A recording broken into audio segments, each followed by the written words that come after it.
Et bonjour YouTube, j'espère que vous allez bien. On est de retour pour une nouvelle vidéo avant le championnat de France. Je me permets de vous rappeler que, évidemment, vendredi, je serai sur place au championnat de France entre midi et 17h pour ceux qui veulent potentiellement me croiser. À 16h, je me mettrai près d'un photo booth au cas où il y a des gens qui veulent me croiser. L'idée, c'est que je pourrais être là que le vendredi parce que le samedi dimanche, évidemment, je vais commenter sur ma chaîne Twitch le tournoi. Donc, si jamais vous voulez passer, n'hésitez pas. Il y aura plein de petits giveaways, plein de choses à se mettre sous la dent. Aujourd'hui, le thème de la vidéo, ça va être les 5 cartes tech à jouer au CDF. Donc, ce qu'on appelle cartes tech, c'est des cartes qu'on va jouer dans le main deck ou dans le side deck qui vont être très adaptées à des decks qui seront potentiellement, même très probablement en face de vous. Et donc, j'ai sélectionné 5 cartes pour tout simplement vous régaler quelques jours avant le CDF. Comme d'habitude, si le contenu vous plaît, n'hésitez pas à vous abonner à cette chaîne YouTube. On est directement parti, mesdames et messieurs. Et en 5e place, c'est une carte dont je vous ai déjà parlé dans de précédentes vidéos. C'est évidemment Tempête de Plume de Damarpi qui sera très très populaire dans le deck Raizil Mitsurugi. Donc évidemment, une carte qui nécessite d'avoir un vent BTL sur le terrain. Pourquoi on peut jouer cette carte? C'est grâce évidemment à l'accès assez simple aux X6-4 dans le deck Raizil Mitsurugi. Et donc à partir de là, on peut jouer Castel le Mousquetaire. Castel le Mousquetaire a un effet qui n'est pas mauvais, mais c'est pas pour ça qu'on va le jouer. L'idée ici, ça va être tout simplement d'empêcher l'adversaire d'utiliser des effets de monstre pendant son tour. Donc globalement, c'est une carte que vous allez sider en go first. Donc lorsque vous commencez la partie, c'est vraiment très très très bien et très très très utile, notamment quand vous n'avez pas forcément eu le temps de travailler tous les match-ups du jeu. Quelque chose qui peut vous permettre tout simplement de vous mettre plutôt bien pour le coup. Donc Piège Harpie en 5e place. 4e place, c'est une carte qui... Alors elle n'a pas été jouée depuis un petit moment. Moi j'en jouais 3 copies à l'Y16 de Borum en 2010 dans laquelle j'ai eu la chance de faire top 16.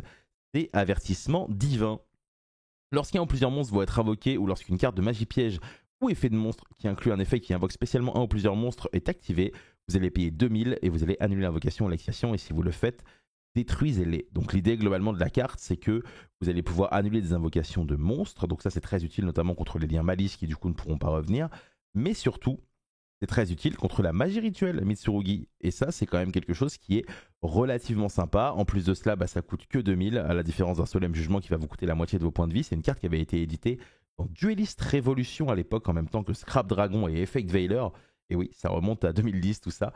Et globalement, c'est une carte qui est revenue, et c'est pas pour me déplaire parce que c'est une carte que j'ai toujours adorée sur Yu-Gi-Oh! Une carte vraiment extrêmement forte et qui du coup sera de retour probablement lors de ce championnat de France, et vous risquez d'en voir sur les tables de duel. 3e place, une carte tech anti. C'est très utile contre Malice, ça va être Arc Démon Simule, une super rare de DABL. Ce tour, aucun joueur ne peut invoquer spécialement de monstres de même type de cartes qu'il contrôle déjà.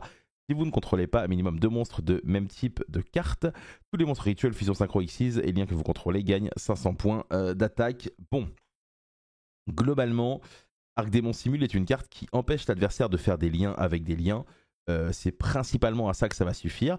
On pourrait croire que ça pourrait être bien contre Mitsurugi Pure aussi, parce que du coup, tant qu'il y a une rituelle, on peut pas en faire d'autres, sauf que du coup, Mitsurugi Pure peut faire des liens et derrière repartir sur des rituels, donc c'est pas fou.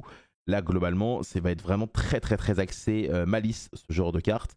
Et du coup, l'idée, c'est que une fois que vous l'avez activé, déjà, il faut l'activer avant que le lien Kuribo arrive, mais surtout, le principe, ça va être dès que l'adversaire va avoir 3 bodies, il va falloir tout simplement lui détruire une carte pour l'empêcher, enfin lui détruire la carte tout simplement pour l'empêcher d'accéder au lien malice. Et vu qu'il ne peut pas passer par les liens 2 qui permettent de rank up entre guillemets, comme Mash Splash et comme Lizardose, c'est beaucoup plus compliqué pour lui d'accéder à une lien 3. Et donc à partir de là, Arc Démon Simule est potentiellement très très intéressante en go first contre ce type de deck. Et donc voilà pourquoi cette piège risque d'être jouée au championnat de France dans une stratégie évidemment qui aura pour but uniquement d'être bien contre Malice. Il y a peut-être d'autres decks contre lesquels ça peut être intéressant, mais pour le moment, je me suis vraiment concentré sur les meilleurs decks du championnat de France, en tout cas les decks attendus. Ensuite, 2e place, Espièglerie des Gnomes, une carte commune de OP21 qui sera très très cherchée. Alors d'ailleurs, c'est marrant parce que j'en ai retrouvé quelques-unes, donc je vais les ramener au CDF au cas où des gens n'en ont pas. Alors, cette carte piège, qu'est-ce qu'elle dit? Ce tour, réduisez le niveau de tous les monstres dans la main de chaque joueur de 1. Même après qu'ils ont été invoqués ou posés. Vous pouvez bannir cette carte depuis le cimetière. Ce tour, réduisez le niveau de tous les monstres dans la main de chaque joueur de 1. C'est la meilleure carte en Go First contre Raizil Mitsurugi. Pourquoi? Parce que le fait de réduire tous ces monstres dans la main de 1 fait qu'il ne peut pas accéder aux X6-4. Évidemment, quand tu invoques du deck, les monstres vont être 4, mais en fait, le seul moyen d'invoquer un monstre du deck, ça va être Ice qui va invoquer un monstre, et Ice sera 3, tandis que le monstre qui va arriver sera 4. Autre truc assez rigolo, c'est que texte du coup devient tout de suite beaucoup plus faible. Et à côté de ça, vu que dans Rising Mitsurugi, vous jouez uniquement la magie rituel Mitsurugi et pas par exemple le miroir, vous ne pouvez pas résoudre de rituel, sauf dans le cas où vous avez exactement cette combinaison, rituel Mitsurugi en main, Abakiri et Murakumo. Parce que du coup, les deux coûtent 7 en main, donc vous pouvez payer celui de la main qui coûte 7 et invoquer tout simplement le Murakumo qui coûte 7 dans votre main. Dans le cas où vous allez combiner deck et main, ça ne marche pas, parce que dans le deck, ils sont bien niveau 8, alors que évidemment, dans la main, ils seront niveau 7, donc c'est très compliqué. L'autre avantage de la carte, c'est que non seulement ça vous fait gagner un tour, mais ça vous fait gagner aussi potentiellement 2 tours, parce que du coup, le tour d'après, vous allez la bannière du cimetière, pardon, pour tout simplement empêcher l'adversaire de jouer à nouveau. Donc c'est vraiment TFTK, hein. Globalement, c'est si vous placez cette carte contre Rising Mitsu, vous avez instantanément gagné la partie, quasiment tout le temps en réalité. Donc c'est une carte qui sera très populaire. En gros, la majorité des joueurs choisissent entre ça et Piège Harpie quand tu joues Rising Mitsu. Et les joueurs qui ne jouent pas Rising Mitsu vont souvent choisir cette carte en combinaison avec la poussée des triples tactiques qui va vous permettre de la poser directement depuis votre deck. Donc c'est vraiment très bien. Et du coup, la numéro 1, c'est une carte qui a explosé en prix ces derniers jours, c'est l'arrestation erronée. Magie rapide, jusqu'à la fin de votre prochain tour après la résolution de cette carte, aucun joueur ne peut ajouter de carte depuis son deck à sa main, sauf en les piochant. Évidemment, vous le savez, Droll and Lockbird, donc Hurluberlu et Oiseau de verrouillage, est très efficace actuellement dans la méta contre Rising Mitsurugi. Mais c'est pas forcément une carte qui peut suffire toute seule. Donc du coup, il y a des joueurs qui en Go First ajoutent cette carte en plus.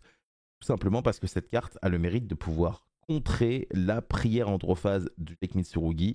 Alors que du coup, le Droll, lui, ne se fait qu'en main phase. Donc du coup, globalement, l'idée, c'est que vous allez pouvoir directement la chaîner. Et ça va être vraiment extrêmement fort.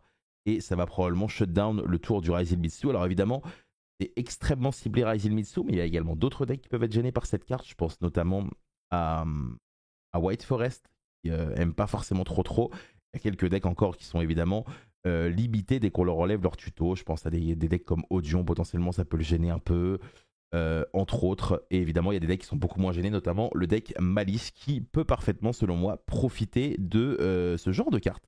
Voilà globalement pour les 5 cartes. N'hésitez pas dans les commentaires à me dire si vous avez des cartes aussi qui vous paraissent peut-être être passées sous le radar pour le tournoi. Moi, pour ma part, à partir de maintenant, les prochaines vidéos seront des vidéos gameplay que vous verrez qui ont lieu en direct de la DAC. Il faut savoir que tous les jours, jeudi, vous aurez des journées entraînement où vous me verrez jouer et je jouerai avec des joueurs de la communauté. Et du coup, vendredi, il n'y aura pas de stream parce que bien sûr, je serai en direct du championnat de France sur place pour vous rencontrer en vrai, dans la vie réelle finalement. Et par contre, samedi, dimanche, évidemment, rendez-vous 8h30 sur ma chaîne Twitch pour le cast et le commentary du championnat de France avec plein de cadeaux à gagner. Ça va être exceptionnel, ça va vraiment être une fête et c'est pour ça qu'on aime Yu-Gi-Oh! Comme d'habitude, n'hésitez pas à vous abonner, prenez soin de vous, passez une bonne soirée. Au revoir.